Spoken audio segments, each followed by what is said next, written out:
Hello and welcome back to the Sports Sermon. Happy Monday to you all. And today we have a special topic. Our first of the What's Next edition for the NBA teams. We're going to be going through all of these teams this summer. And so first up, one of the most intriguing teams to do with this What's Next. They have plenty of options, plenty of good contracts to work with. The Boston Celtics, plenty of picks too. So, first thing to address, what to do with their draft pick this year. Obviously, from the trade a long time ago that sent Kevin Garnett and Paul Pierce to the Brooklyn Nets, the Celtics were able to acquire the 2017 Brooklyn Nets draft pick, which ended up being number one in the lottery. And so now the Celtics have a tough decision to make.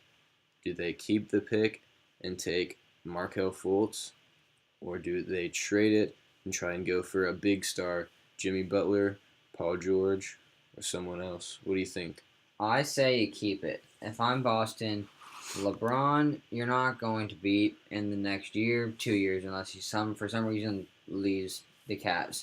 So, is it worth giving up the future to play LeBron every year in the Eastern Conference Finals and winning a game or two?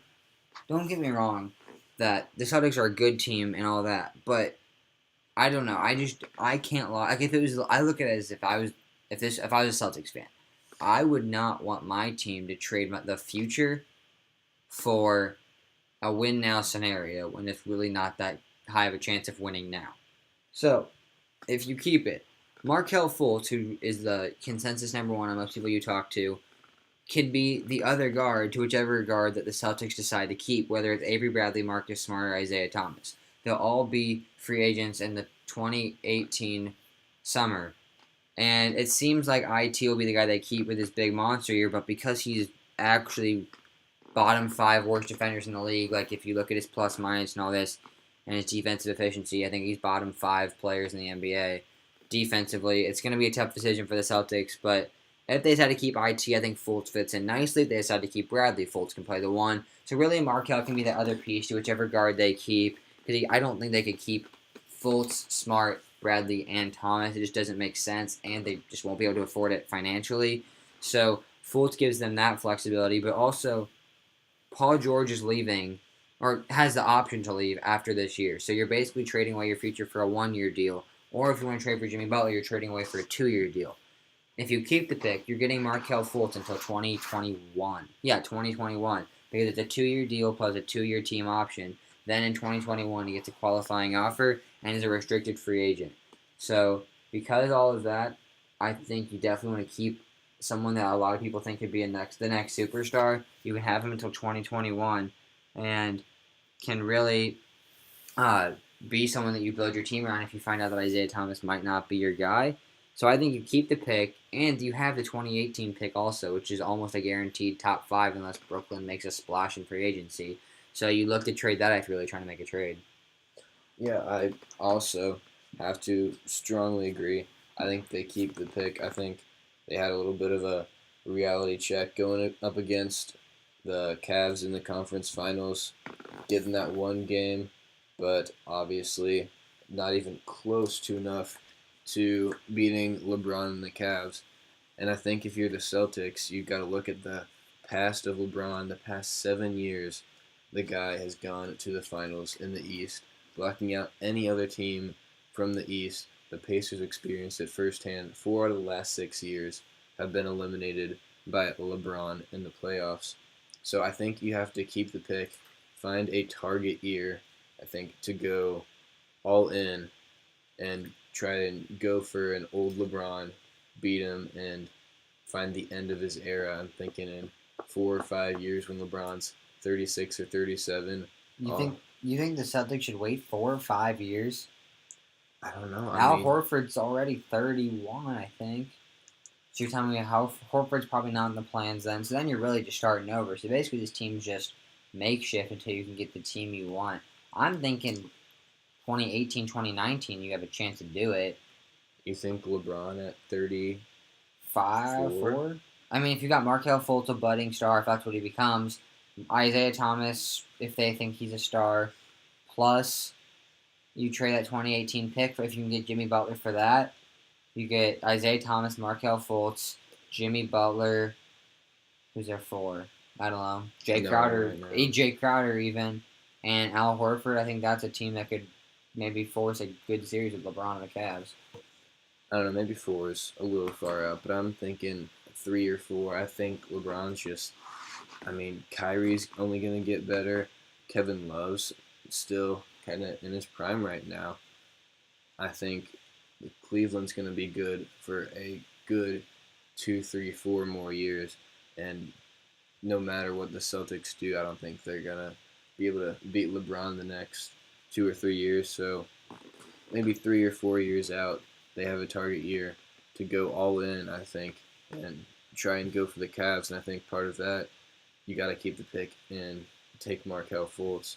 Have a trio of Jaylen Brown, who they got from this year's draft, Markelle Fultz, and whoever they want to get with a 2018 pick, combined with Isaiah Thomas, Avery Bradley, Marcus Smart, whichever one of those they decide to keep.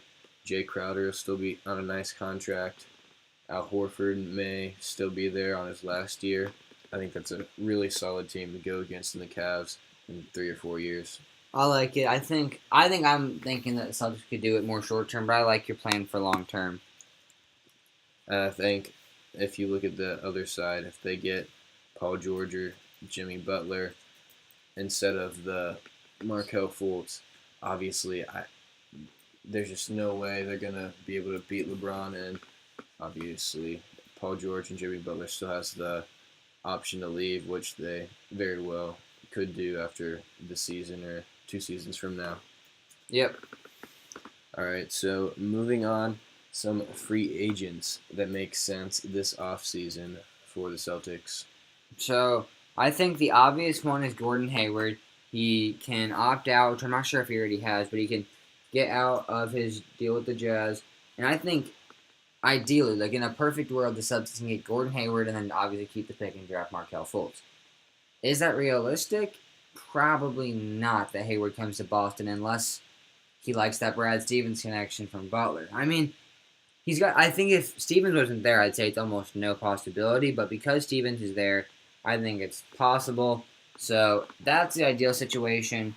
But I think if you look past that for some smaller names that could potentially make a splash, I would go Andre Iguodala. I think if you can get him on a 2-year deal, 3-year deal max at a cheap $8 to $10 million range contract, and have him be your sixth man to Jay Crowder, or even replace Jay Crowder for that time, I think that's a good pickup. Or my other one I have is PJ Tucker. I think that's a cheap guy you can probably get that same $8 to $10 million range, and have him be a good replacement at that 3.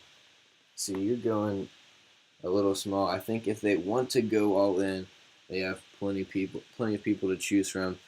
Gordon Hayward, like you mentioned. KD, I know that he's probably going to stay with the Warriors, but there's a chance it doesn't work out with money with Steph and KD both having the option to demand that supermax contract, 5 years, $205 million. If that doesn't work out for some reason, KD would obviously be a awesome fit there. I don't see KD or Steph leaving. I think the Warriors, especially when they win it this year, will stay together for the next 3-4 years. I think it's probably more likely, but I think there's still a little bit of a shot. Blake Griffin, if he wants to leave the Clippers, I think could fill that spot at the 4. Amir Johnson is just really not good enough to get it done right now. Danilo Gallinari, I think, would be a great shooter on the outside. The Celtics could use Ibaka, another option at the 4. And also, if the Celtics want to go all in for the future, a couple guys that I just kind of like, kind of young, and I think would be great for their future. Tim Hardaway Jr. I'm higher on him than a lot of people, and he is, I think, a great wing scorer that the Celtics could definitely use and could get better throughout the future. Yeah, why are you so high on Tim Hardaway Jr.? I just like how he plays, and he shoots the ball well. He's streaky, but I think if he continues to develop with a winning team, he hasn't really had the chance to be on a winning team. if he went to the Celtics, he could be a great shooter on the wing and help contribute for them, get better as the future goes on. Okay. And also Shabazz Muhammad, who quietly averaged 10 points a game for the Timberwolves this year. Didn't really get a lot of minutes, but another guy who could come in, probably a pretty cheap contract, uh, help contribute on the wing again, some added scoring for the Celtics, and still young guy could help in the future. I think they need to look more to three position. I think Crowder can slide down and play the four. I think Olenek, Urekbo, and Johnson are fine options.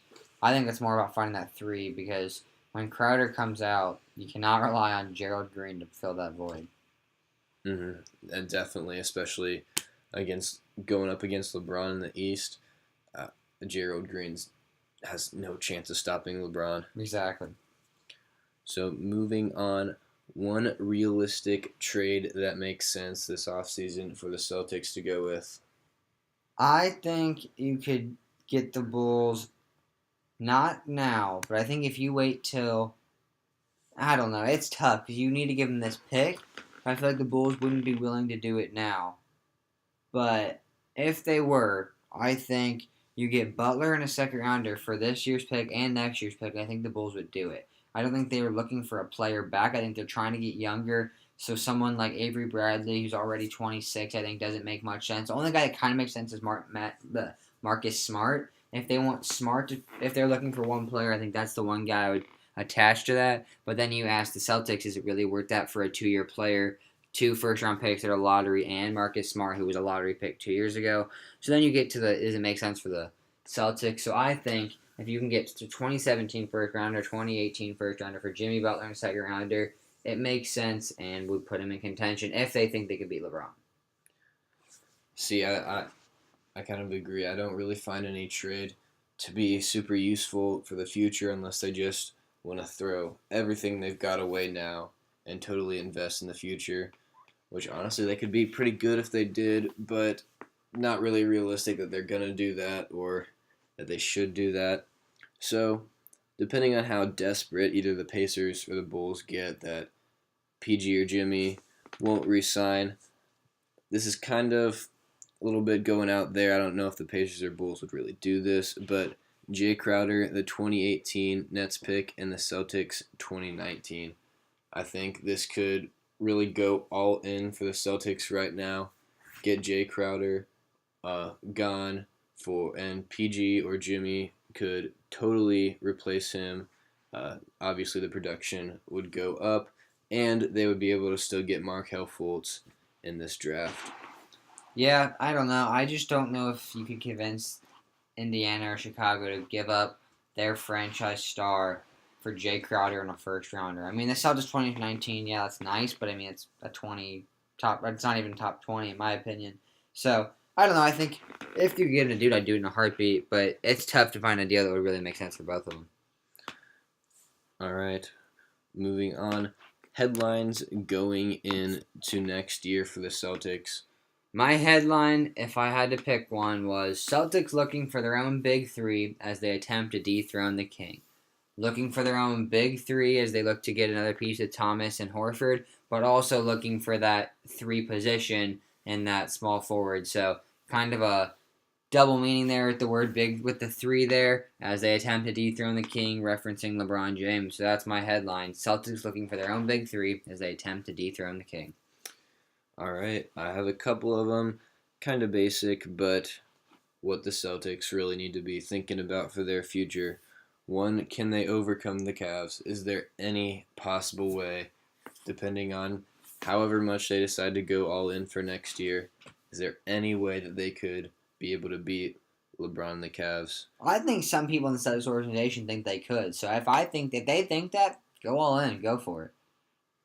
All right, and my second one, obviously going with the same thing, go all in now or save for the future. The big question that the Celtics are going to have to answer this offseason and for a few more off seasons to come. A really interesting team, a lot of good cheap contracts on that team that they have right now, and a lot of picks for the future, a lot of value in the franchise right now. and we'll see if they can make the most of it and overcome LeBron and the Cavs in the next few years. So, time to go into our power rankings of the top 5 like we always do. And because we're talking about kind of rebuilding, maybe we're going to go with the 5 worst teams in the NBA next season. So, I think the number 1, I feel like the top 5 through 7 teams are pretty consensus on who they are. But my number 1, I think, I would hope you agree, I guess, would be the Brooklyn Nets. No real pieces besides Brook Lopez, and if you want to call Jeremy Lin a piece, I guess. But no real pieces there. Rondé Hollis Jefferson, kinda. But I think the Nets are the worst team in the NBA. Yeah, I mean, we'll have to see if they spend a lot in free agency and try and get some veteran pieces to try to help their team since they won't have their pick next year either. But I definitely agree. Number 1, the Brooklyn Nets. My number 2, a little bit of a stretch. But just looking up and down their roster, there's no one that's really like, oh, I like them. They could really carry the team. Orlando Magic. They don't really have any great player. They've Aaron Gordon, Serge Ibaka, no, he's gone, isn't he? He's on Toronto. Mm-hmm. So he's gone. They've got Terrence Ross, who's just kind of really panned out to be anything. Evan Payton. Fournier and Alfred Payton's an interesting. Payton's an interesting player because there's games where he looks like he could be a starting point guard in this league. There's other games it's like, how did this guy make it into the league?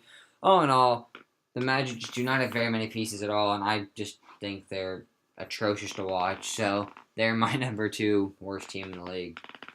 All right, for my number 2, I'm going to go with the Kings. I think this will change after the draft because I think they can get a couple of very solid picks. I like De'Aaron Fox if they can snag him at 5. Malik Monk, too, the 2 guards from Kentucky. I think either one of them would fit well. And they also have number 10.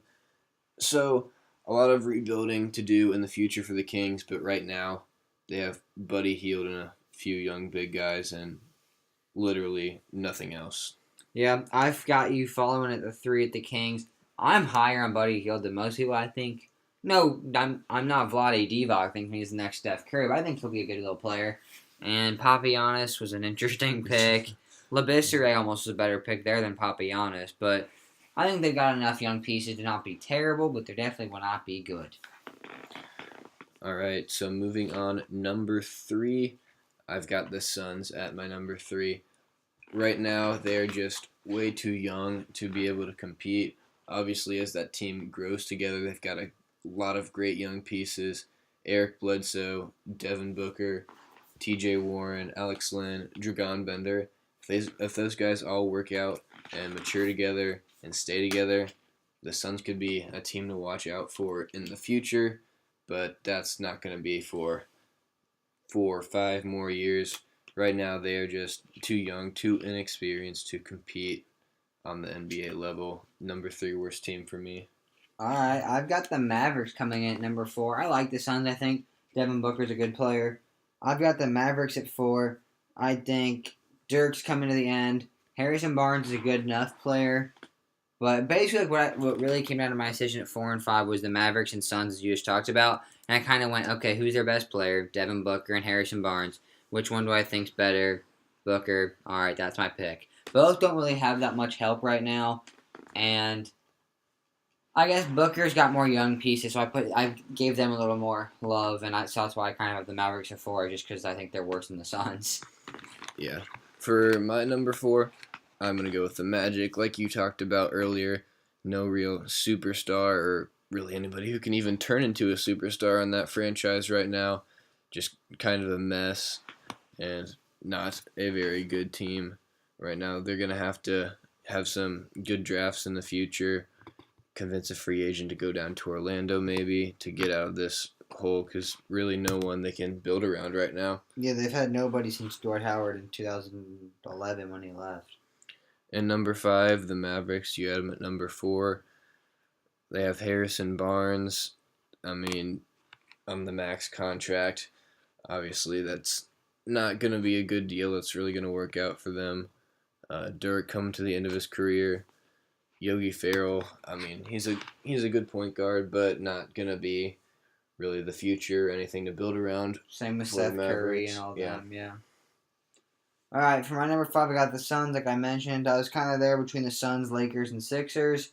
I think all three teams have the potential to contend for a playoff spot, but I also all think all three teams have the potential to be in the bottom 5 again. So I went with my gut and said, like, all right, I think the Lakers are going to make some productivity and start to look a little better this year. Sixers, Embiid, if he can stay on the court for once, he'll be a good little player. So I went with the Suns, kind of knowing what they've got. When you don't really know what you got in the Lakers and Sixers, I went with the Suns. No real question marks there, and they just have not played well. So the Suns round out my top 5.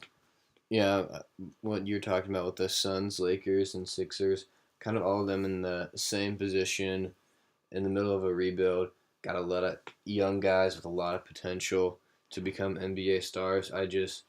Again, I put the Suns in there because I think that they're not as far along in the development as the Lakers and Sixers. I think if Let's Embiid, hope not. Hopefully the Lakers decide to do something productive this year. yeah, the Lakers had a good start to the season, but really couldn't finish it 10 off. and 10, guys. 10 and 10. Lonzo Ball, D'Angelo Russell, they've got some good talent. If Brandon Ingram can have a better sophomore season, and the Sixers, I think, if Embiid stays on the court, if Ben Simmons is everything they say he is, the Sixers could be competing for a playoff spot in the weak East this season. Even if Kyle Lowry, who's been a little rumored to go to Philly, if he comes back home, that could be a scary team. Not only next year, but 2018, give Simmons a year, give Embiid a year and a half. That could be a scary team in a few years. Yeah, Simmons, Saric, Embiid, and Luwawu or something like that. Yeah, and if they draft Malik Monk to play the two, that's a dangerous squad in a few years. Assuming they all pan out, yeah. The Sixers and Lakers, I think, are both sitting pretty. We'll have to see about that in a few years, but this is it for now. Jason, what do we got coming up next? All right, so yesterday we had the Patriots, and so this is kind of it for this week. But don't worry, in a week from today, we will be putting out our next podcast on just some general news, keeping you up with like what's trending. So, giving you guys a little 7-day break of our voice, but hope you guys enjoyed the finals preview on Friday, and then LeVar Ball Saturday, Patriots yesterday, and then hopefully you guys enjoyed this Celtics What's Next edition. We'll be continuing those NFL and NBA and NFL preview / What's Next throughout the summer, as well as putting mock drafts out for the NBA and just getting you ready for it next year in the sports season. So that's going to wrap it up for today. It was a blast doing it, and we will see you in 7 days. Thank you for listening. Yep, see you guys. Thank you for listening, and stay tuned for what we've got planned this summer.